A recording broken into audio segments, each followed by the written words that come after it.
daily school assembly news headline today will be presented by Shashwat Sharma from first grade. Have a good day. Good morning, Assembly.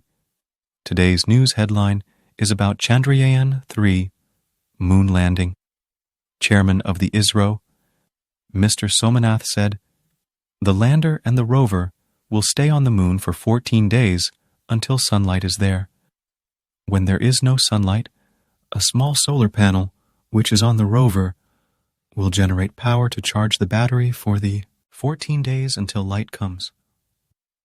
The temperature there goes down to minus 40 degrees, and in such an environment, there is no guarantee that the battery electronics will survive, but we did some tests, and we get the feeling that it will survive even in such harsh conditions.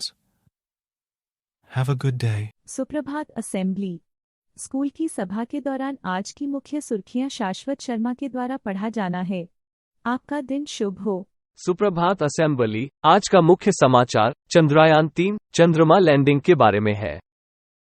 ISRO के chairman Shri Somnath ने कहा, lander और rover चंद्रमा पर 14 दिनों तक रहेंगे जब तक कि सूर्य की रोशनी रहेगी। जब सूरज की रोशनी नहीं होगी तो रोवर पर लगा एक छोटा सौर पैनल रोशनी आने तक अगले 14 दिनों तक बैटरी को चार्ज करने के लिए बिजली पैदा करेगा। वहां का तापमान 0 से 40 डिग्री नीचे चला जाता है और ऐसे वातावरण में इसकी कोई गारंटी नहीं है कि बैटरी इलेक्ट्रॉनिक्स जीवित रहेंगे, लेकिन हमने कुछ परीक्षण किए और हमें लग रहा है कि यह ऐसी कठोर परिस्थितियों में भी जीवित रहेंगे। आपका दिन शुभ हो। Thanks for watching. Please like and subscribe. Please comment and let me know if you have any questions.